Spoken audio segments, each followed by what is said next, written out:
to segue a little bit into national politics. Sure. We're still going to maintain a focus on Alaska, though. So recently, the Trump administration diverted military construction funds in Alaska to the southern border to help fund the wall. What do you think about this decision? And what do you think in general about the construction of the southern border wall? Well, what do you think about that, Megan? What do I think about that? I think that it is a bad allocation of our resources. I think that there are many things to work on for immigrants, particularly court systems. The immigration court system could use a lot of funding. I think that the allocation of funding could be placed in other areas. Yeah, for me, I guess I would start with would you go about answering that question? Well, how important is the infrastructure, the military infrastructure here in Alaska that will not be funded now?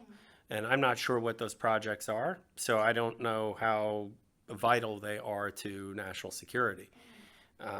So I can't really speak to that. The value of border security, how would you rate the value of border security? The value of border security is very low on my priority list right now. So I don't think we're having an immigration crisis, particularly.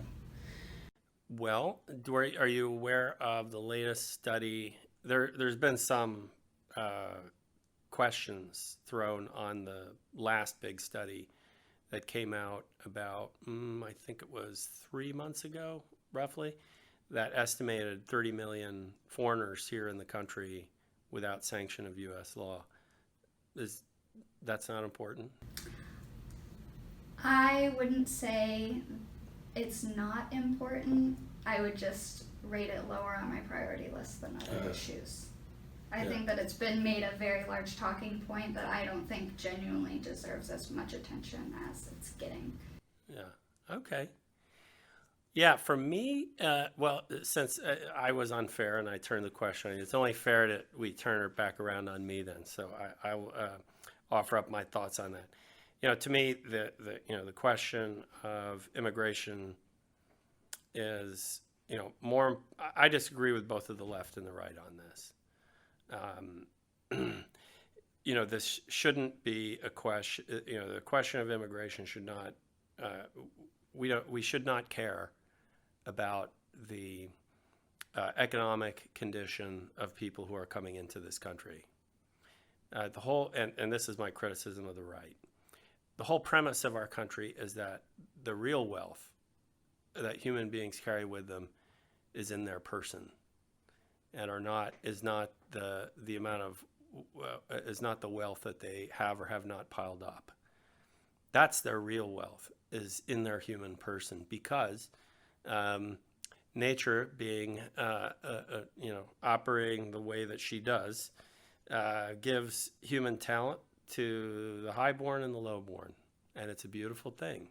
You could have a child of a desperately poor immigrant come into this country who is wonderfully talented. Give that child an education and see what they can do. And that's the promise of America, is that people can rise. Under conditions of perfect liberty, people have that opportunity to rise. And seeing that happen it's beautiful. And that is what fulfills the promise of this country. But I will say, in criticism of the left, is that I think the left is too indifferent to assimilation. And when we assess our immigration policy, we absolutely should take into account how well is our assimilation engine working. And I'm worried about our assimilation engine right now. Our schools are not, in my view, really teaching good citizenship and all the things that young citizens should know before they matriculate into maturity and become voters and jury, and members of a jury and members of the armed forces and so on. I mean, the strength of a nation is in its union And then here's where I disagree with the left. They say our strength is in our diversity. No, it's not. Our strength is in union. Union, the things, our motto is a pluribus unum, from many one, not from one many, as Al Gore once misread the Latin in a lengthy speech. So are we creating that union? Is our assimilation, creating that union, grounded in the great principles of our country and found in the Declaration of Independence? Is it?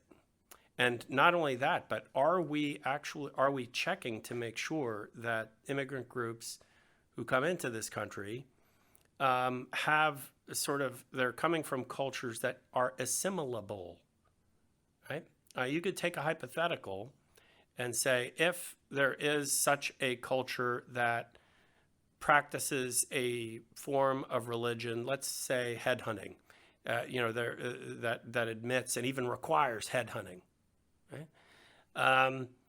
How do you assimilate those people to the principles of the Declaration of Independence that claims that all members of the human family are equally endowed with the right to life, liberty, and the pursuit of happiness? Those things are irreconcilable. We are afraid now to judge whether or not to judge cultures from whence immigrants come. Now, we are in a fortunate situation in that most of the immigrants coming into this country are from Latin America.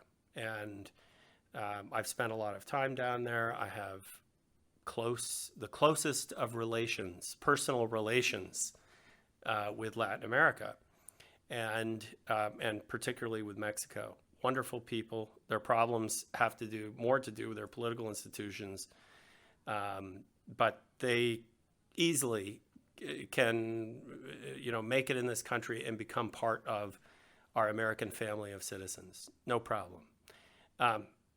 The difficulty right now is in number. This is another important element of our assimilation machine that we have to attend to, which is the number that the assimilation engine can assimilate at once.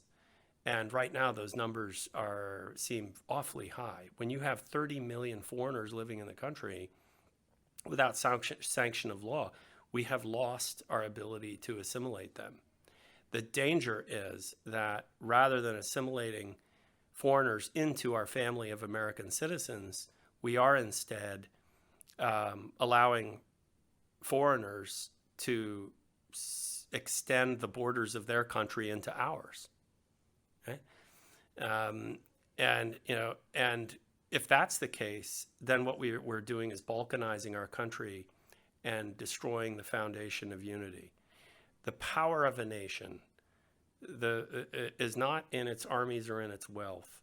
It's in the moral character of the moral, and I mean this in the classical sense, sort of the moral attributes of a people. And so patriotism and union among the people is really important. And I'm afraid that whereas for you, it's not that important, for me, it's up close to the top of the list right now. And it really, it concerns me. On the other hand, the assimilation engine is very powerful. It's hard to know how to measure it and to know how it's doing well. And we see examples all around us of foreigners who have come here, who have assimilated really well, and have done great things for our country. And that's heartening. But what about those who have not assimilated? And what about those? How many are there? How many are there who come into this country who just see it as my own personal opportunity to take advantage of the freedom of this country to work and so on? But in fact, I hate this country, right? And when people are waving foreign flags in American cities and stopping traffic in mobs, that is concerning. Yeah. And I don't know how you measure that, but that is a concern. Interesting perspectives. So She doesn't agree, folks, I don't know. and she's afraid to debate me. I mean, you say waving foreign flags. I mean, people Yeah. still wave the Confederate flags. I think that's just as much of an course issue it as is. waving foreign Of course flags. it But, is. anyways. It's in many, and it's just as, I mean, I'm against that too. Yeah. So, anyways, wrapping up. I think that we're pretty close to time now. Okay. So Okay, she's after my immigration comment. She's done with me. No, we have to wrap up. I wish we didn't. I wish we could talk all day, honestly.